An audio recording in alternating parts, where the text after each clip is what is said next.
Chase, won not in memoriam but in honour of his long and splendid career as a jump jockey. There are 10 races, 10 runners racing in his name. And some grand old campaigners who have between them won 84 races and £900,000 in win and place prize money. A very big price, 10 to 1. Catabatic is ridden by regular rider Simon McNeil. Beach Road at 5 to 1 by top apprentice Tony McCoy, claiming 3. Southhold at 7 to 1. Richard Guest. Cheerability 8 to 1. Norman Williamson. Lumberjack at 12 to 1 is the mount of Dean Gallagher. Beachy Head is the 4 to 1 favourite with Mark Dwyer. Couldn't be better at 92. Graham Bradley. Indian Tonic. What a Tonic at 12 to 1 for Chris Maud. Strong Bow. Big price 33 to 1 Adrian Maguire. Well Brief 12 to 1 Brendan Powell. That's the lineup. And the eye catchers today in the paddock first. What took the Frankham eye couldn't be better with the lightest ever Graham Bradley. Catabatic on his way to the start. He doesn't know his way around Cheltenham. And Beachy Head is the buzz in the ring.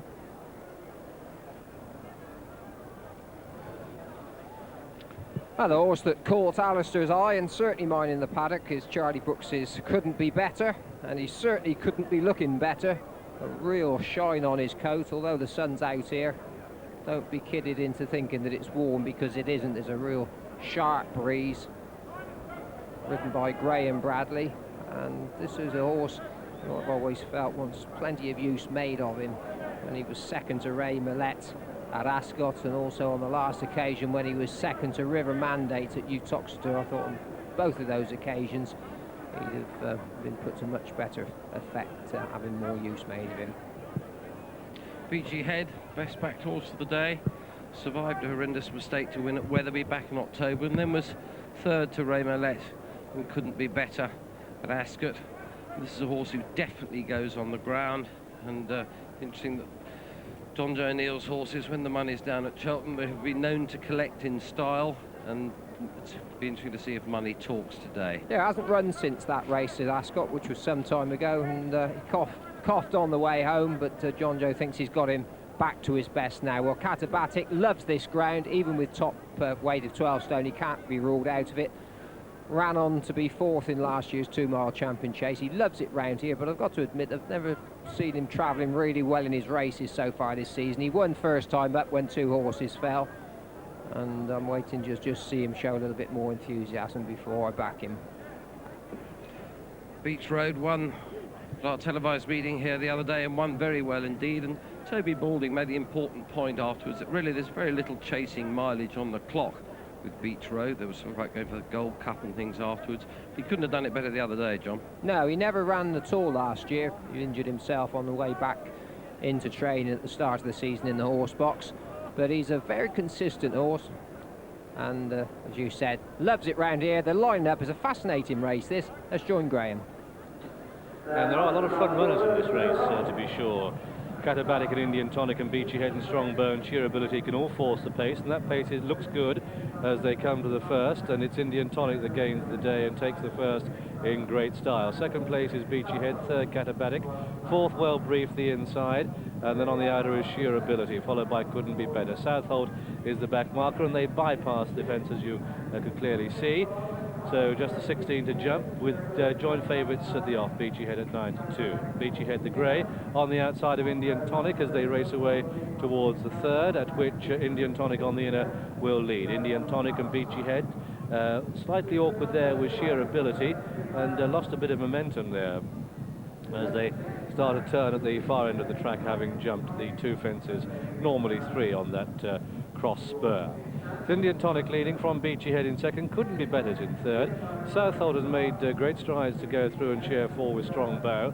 Catabatic races on the inside of Well Briefed, and then towards the back, or one of the back markers, Lumberjack, and on the outside Beach Road as they start the turn by the 2-mile start, with Indian Tonic, a bold front runner, has command. Beachy Head the grey and Couldn't Be Better out wide. On the extreme left with the white sleeves, that's Southhold, and here they arrive at the third, over which Lumberjack was slightly awkward, but it's Indian Tonic on the inside. Indian Tonic and Southhold out wide now. Nearest to us at the bottom of the picture, Southhold comes to the fourth, the leader. So it's Southhold taking it up now from Indian Tonic and Couldn't Be Better and Beachy Head and Beach Road and Catabatic the inside and Strong Bow. Then we have Lumberjack and Well Briefed, and the back marker is Sheer Ability, and they head towards fence number 5, at which Southhold will lead. Southhold on the outside comes to take it and gives it plenty of daylight by a couple of lengths. 2 Indian Tonic and in the blue Couldn't Be Better holding third. Catabatic, the red jacket, the inside of the grey horse Beachy Head. And then we have Beach Road and Strong Burn, Well Briefed, and Lumberjack and Sheer Ability as they cross the next. No change up front. And Sheer Ability, after that mistake early on, is now giving the fences a lot of respect. But it's just on the front end, Southhold by a couple of lengths to Indian Tonic, the inside of Couldn't Be Better. Then we have Beachy Head and Catabatic and Beach Road, followed by Strongbow, Lumberjack, Well Briefed, and Sheer Ability, and they make a left-handed turn to race down the hill and towards fence number 7 now, away from the enclosures, with the pace being dictated by Southhold. Southhold by a couple of lengths to ridden by Richard Guest. Southhold it is to Indian Tonic in second. This is a plain fence, this is the 7th, and it's Southhold jumping a little bit to his left at that one. Well Briefed, a slight mistake, and Lumberjack, who I must say now ridden by Jamie Osborne, is the back marker and getting 1 or 2 reminders. Head down towards the water jump, and it's Southhold on the outside of Indian Tonic and Couldn't Be Better. They're the leading 3 as they cross the water. Beachy Head back in 4, Catabatic in 5, Beach Road is in 6th place, and then behind the Sheer Ability and Strong Burn, Well Briefed, and here comes an open ditch, and it was Southhold who led down. Indian Tonic was the one that parted company with his rider there. Lumberjack, a mistake at the rear of the field. Head towards a plain fence, and Southhold clear by about 4 lengths. Southhold over to Couldn't Be Better and Beachy Head and Catabatic. And then behind these comes Beach Road and Sheer Ability and Strong Burn, Well Briefed, and Lumberjack won't be okay today. He's the trailer and by some way. Continue to race away down towards the next open ditch, and it's still Southhold clear by about 5 lengths to in second place. Catabatic was the one that went there. It's Southhold to Couldn't Be Better in second as they go to the fence at the top of the hill. It's Southhold from in second place, Couldn't Be Better. Back in third is Beachy Head. A big break then to some of the other placed horses as they go to the top of the hill. Southhold it is to Couldn't Be Better. Beachy Head is getting closer and significantly closer with just under 3/4 of a mile to go. Head down towards the 4th from home in this, the Steve Smith-Eccles H'Cap Chase, over which Southhold led but jumped out to his right there. Couldn't Be Better in blue. The grey is Beachy Head in third and going well. They're a long way clear of Sheer Ability as they begin the descent down towards the 3rd from home. And it's Couldn't Be Better in blue that's come through to challenge for the lead on the outside of Southhold. Beachy Head back in 3rd place. Couldn't Be Better, Southhold, Beachy Head, Sheer Ability and Beach Road a long way clear of Well Briefed, and behind that one is Strongbow, but Couldn't Be Better and Graham Bradley clear by about 3 lengths now, but Southhold is trying to make up the ground as they start to turn into the home straight, and Couldn't Be Better from Southhold on the outside under Richard Guest. Then back in 3rd is Beachy Head. They've still got 2 more fences to jump, and Southhold has come from the back to come and challenge Couldn't Be Better, Southhold 1 and 2, and Beachy Head a crashing fall there under Mark Dwyer, leaving Beach Road in 3rd. 1 more to jump in the blue on the right. It's Couldn't Be Better, Southhold green and white on the left, and they'll take the last together. Here it is, and it's just Couldn't Be Better from Southhold, a long way clear of Beach Road, and it's Couldn't Be Better who's fighting the more reserves as they race up towards the line. All tied horses, but it's going to be Couldn't Be Better striding on by 5, 6, 7, 8 lengths. This goes to Couldn't Be Better, and at the line Couldn't Be Better is the winner. Southhold is second, Couldn't Be Better the winner. Southhold in second, a long way back to a very tired Beach Road in 3rd, and storming up the hill, Well Briefed is going to take 4th on the line from Sheer Ability and Strongbow and Lumberjack, who completed but has tailed off. And so the result of this, the Steve Smith-Eccles H'Cap Chase, it's a win for number 7, Couldn't Be Better, in the colours of Mr. R.A.B. Whittle, the 4-1 joint favourite, trained by Charlie Brooks, ridden by Graham Bradley, his 28th winner of the season. Second horse home is number 3, Southhold, ridden by Richard Guest. Southhold dived to the right, dived to the left at some of his fences, but still held out every chance as they came to the last. And the third horse home is number 2, Beach Road, ridden by Tony McCoy. This race, named in honour of Steve Smith-Eccles, a grand Jockey, and sad to see so many fallers in the race. Really, old Catabatic should know better than that. And another faller was Beachy Head, who parted company with Mark Dwyer, looked to be held, probably racing for a place at best, but Beachy Head went.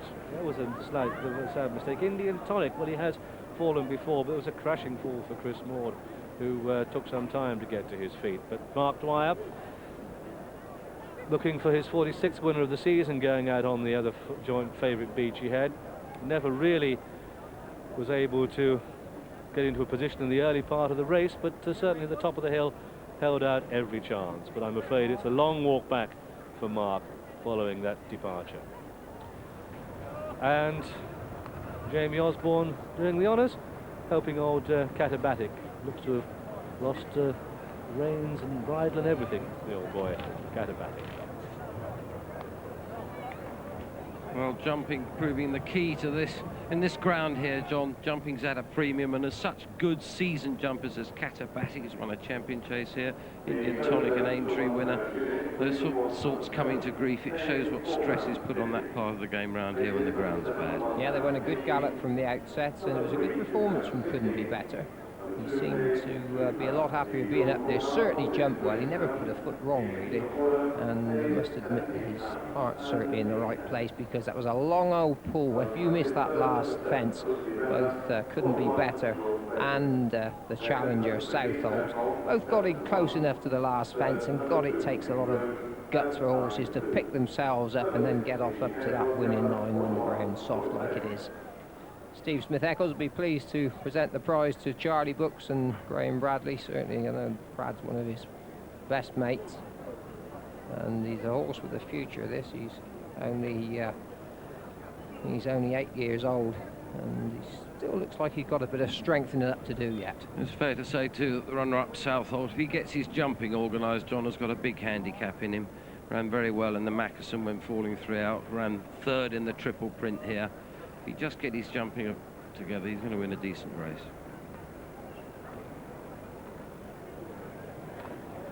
Couldn't be better for many punters. 5 to 1 in the offices this morning. One punter on the track had a 5,000 to 1 returned. The 4 to 1 joint favourite of 2, and bookmakers closed them down as the flag went up.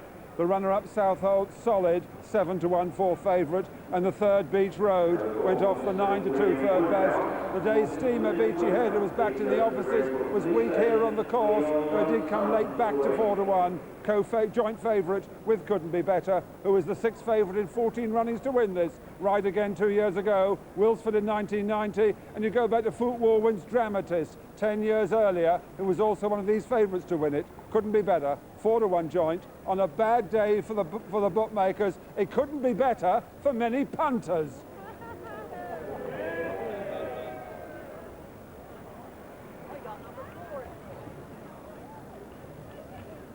Yeah, we're running down here, and Brad's been fairly hard at work, just keeping this horse going in this ground, knowing he's just got to keep him balanced and get him away from this as they come away up the hill. Southholt jumping has been the problem. Just, it's all right there, but Beachy Head absolutely kybered it. And this, John, is jumping's a problem with him. Weatherby was lucky to survive. Today he didn't get away with it. Well, he jumped fairly well up until then, and the two reasons, or the two main reasons, the horses falling, tiredness and lack of decision, well, that was just pure tiredness there. And fortunately, Mark Dwyer, we saw him walking back in, none the worse. Let's hope that the reports of Chris Maud, who thrown out the side door from Indian Tonic, and also Simon McNeil, who's gone Catabatic, let's hope they come back in okay. We'll give you reports in a minute.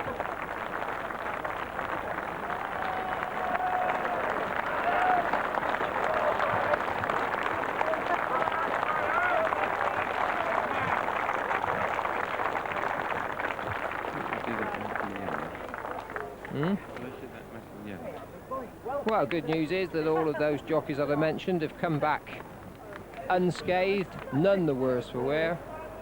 Well done. Well done. SP, well, I was just going to say it couldn't be better, but it could have been, but it's a fair price if you backed him. Here it is. Yes, John, 4 to 1 joint favourite. Couldn't be better, winning from, in fact, £4 out of the handicap. First number 7 then, Couldn't Be Better, 4-1 joint favourite. Second number 3, Southholt at 7-1. And third number 2, Beach Road, 9-2. The other joint favourite was Beachy Head, who of course fell. The tote returns win number 7, £4.50, places number 7, £1.80, and number 3, £2.60, and number 2, £2 exactly. Dual forecast, £17.80, the CSF, £29.16, and the tri-cost, £117.76. 10 rand. Go to the connections of Couldn't Be Better, the winner of this, the Steve Smith-Eccles H'Cap Chase. Should breed number 10, not number 4 as given out originally. Number 10 will breed was fourth in the 6th race. This race has been staged in tribute to the fine career of one of jump racing's most entertaining jockeys, who retired from race riding last month following a successful career spanning 21 years in which he rode a total of 861 winners. But he was more successful than most here at Cheltenham, winning 8 times at the festival, including that wonderful hat-trick aboard See You Then in the champion hurdles of 85, 86 and 87. We're delighted that Steve has joined us here at Cheltenham this afternoon to present bottles of champagne to the winning rider. Here to receive that champagne, your applause please for the rider of Couldn't Be Better, Graham Bradley.